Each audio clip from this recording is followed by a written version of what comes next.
قیصر و کسریٰ سلسلے وار کہانی۔ دوستو، آپ سے گزارش ہے کہ صحیح معلومات آپ تک اس یوٹیوب چینل کو زیادہ سے زیادہ سبسکرائب، لائک اور شیئر ضرور کریں۔ سین نے جواب دیا، میں ایک ضروری کام سے آیا ہوں اور کسی تاخیر کے بغیر شہنشاہ کی خدمت میں حاضر ہونا چاہتا ہوں۔ تورج سین کا ہاتھ پکڑ کر ایک کشادہ کمرے میں لے گیا اور عاصم ان کے پیچھے ہو لیا۔ وہ کرسیوں پر بیٹھ گئے اور تورج نے کہا، میں ابھی محل کے داروغہ کو اطلاع بھجوا دیتا ہوں، لیکن اگر آپ محاذ جنگ سے کوئی بری اطلاع لے کر آئے ہیں تو میں آپ کو رات کے وقت انہیں پریشان کرنے کا مشورہ نہیں دوں گا۔ اس وقت وہ رقصاؤں، گویوں اور نقالوں کے ساتھ جی بہلا رہے ہوں گے۔ سین نے جواب دیا، اس وقت میں بھی آرام کی ضرورت محسوس کرتا ہوں۔ محل کے داروغہ کو صبح کے وقت اطلاع دینا زیادہ موزوں ہوگا۔ تورج نے سوال کیا، آپ نے محاذ جنگ کے متعلق کچھ نہیں بتایا۔ میں محاذ جنگ کے متعلق کوئی نئی خبر لے کر نہیں آیا۔ ابھی تک ابنائے باسفورس ہمارے لشکر اور قسطنطنیہ کے درمیان حائل ہے۔ تو پھر آپ کی آمد میرے لیے ایک معمہ ہے۔ آپ اپنی مرضی سے تشریف لائے ہیں یا کسریٰ نے آپ کو حاضری کا حکم بھیجا تھا؟ میں اپنی مرضی سے آیا ہوں۔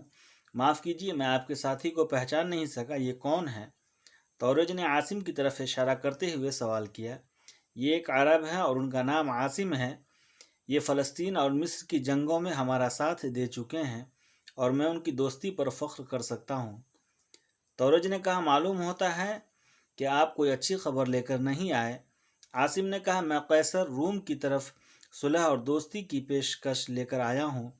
اس کے ایلچی مہمان خانے میں ٹھہرے ہوئے ہیں اور کسریٰ کے ساتھ ان کی ملاقات کے بعد دستگرد میں میرا کام ختم ہو جائے گا۔ تورج کو اپنے کانوں پر اعتبار نہ آیا۔ وہ کچھ دیر ایک سکتے کے عالم میں عاصم کی طرف دیکھتا رہا۔ بالآخر اس نے کہا، قیصر کے ایلچی مہمان خانے میں ٹھہرے ہوئے ہیں اور آپ نے انہیں شہنشاہ کے سامنے پیش کرنے کی ذمہ داری قبول کی ہے؟ جی ہاں، میں انہیں اپنے ساتھ لے کر آیا ہوں۔ میں اس سے بڑی حماقت کا تصور نہیں کر سکتا۔ سین نے مسکرانے کی کوشش کرتے ہوئے جواب دیا، اگر یہ حماقت ہے تو اس کے نتائج میری ذات تک محدود رہیں گے۔ میں کسی دوست کو اپنے جرم میں حصہ دار نہیں بناؤں گا۔ آپ یہ بھول جائیں کہ میں نے آپ سے قیصر کے ایلچیوں کا ذکر کیا ہے، لیکن شاہی مہمان خانے میں انہیں کیسے جگہ مل گئی؟ آپ پریشان نہ ہوں، شاہی مہمان خانے کے منتظمین نے انہیں صرف تاجروں کے بھیس میں دیکھا ہے، اور جو تاجر کسریٰ کے لیے تحائف لے کر آتے ہیں ان کے متعلق زیادہ چھان بین نہیں کی جاتی۔ اور آپ کسریٰ کو اطلاع دینا چاہتے ہیں کہ یہ تاجر در حقیقت قیصر کے ایلچی ہیں؟ ہاں، اور آپ کی تسلی کے لیے میں اپنی مہم کی تمام تفصیلات بیان کرنا ضروری سمجھتا ہوں، لیکن اس کا یہ مطلب نہیں ہوگا کہ آپ میرے رازدار ہیں۔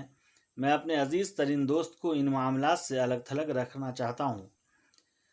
بہت اچھا، سنائیے، شاید اس کے بعد میں آپ کو کوئی نیک مشورہ دے سکوں۔ سین نے مختصراً قیصر کے ساتھ اپنی ملاقات کی روایات بیان کر دی، لیکن احتیاط اس سارے قصے سے عاصم کا تذکرہ حذف کر دیا اور اس کی جگہ قیصر کے ایک ایلچی کا نام لے دیا۔ جب اس نے اپنی روایات ختم کی تو تورج کچھ دیر بھی سو حرکت بیٹھا اس کی طرف دیکھتا رہا۔ بالآخر اس نے کہا، سین، اگر میں اس وقت خواب نہیں دیکھ رہا اور تم واقعی میرے سامنے بیٹھے ہو، اگر قیصر کا کوئی ایلچی تمہارے پاس تھا اور قیصر سے تمہاری ملاقات ہوئی تھی، اور اگر تم مجھے اپنا دوست اور خیرخواہ سمجھتے ہو، تو میرا مشورہ ہے کہ تم جس راستے سے یہاں سے آئے ہو اسی راستے واپس چلے جاؤ۔ میں بھی تمہاری طرح جنگ جاری رکھنے کے حق میں نہیں ہوں۔ ہم قسطنطنیہ کو فتح کرنے کے لیے جتنے سپاہیوں کی قربانی دیں گے وہ ہمارے لیے کئی اور ملک فتح کر سکتے ہیں، لیکن کسریٰ کے سامنے امن اور صلح کی تجاویز پیش کرنا ایک حماقت ہے۔ کاش تمہیں یہ معلوم ہوتا کہ اس میں کتنی تبدیلی آ چکی ہے۔ وہ اپنی مرضی کے خلاف کوئی نصیحت یا مشورہ سننا پسند نہیں کرتا۔ یہاں اجازت کے بغیر تمہاری آمد بھی اس کے لیے ناقابل برداشت ہوگی۔ سین نے اٹھتے ہوئے جواب دیا، مجھے افسوس ہے کہ میں نے یہاں آ کر آپ کو پریشان کیا۔ میں اب آپ کو تکلیف دینے کی بجائے مہمان خانے میں قیام کروں گا، اور یہ بات کسی پر ظاہر نہیں ہوگی کہ میں یہاں آیا تھا، لیکن کسریٰ کے پاس ضرور جاؤں گا۔ تورج زخم خوردہ سا ہو کر اٹھا اور سین کا ہاتھ پکڑ کر اسے زبردستی کرسی پر بٹھاتے ہوئے بولا، میرے دوست، میرا یہ مطلب نہ تھا کہ تم میرے پاس ٹھہرو گے، اور میں تمہیں یقین دلاتا ہوں کہ یہ سمجھتے ہوئے بھی تمہاری تائید کروں گا کہ تم غلطی کر رہے ہو۔ عاصم نے جواب دیا، نہیں، ہم صرف اس شرط پر آپ کے پاس ٹھہریں گے کہ آپ اس معاملہ سے بے تعلق رہیں۔ اگر تمہاری خوشی اسی بات میں ہے تو مجھے یہ شرط منظور ہے۔ تھوڑی دیر بعد یہ لوگ ایک پرتکلف دسترخوان پر بیٹھے ہوئے تھے اور تورج اپنے دوست کے ساتھ اس زمانے کی باتیں کر رہا تھا جب انہوں نے پرویز کے ساتھ فرار ہو کر روم کے ایک سرحدی قلعے میں پناہ لی تھی۔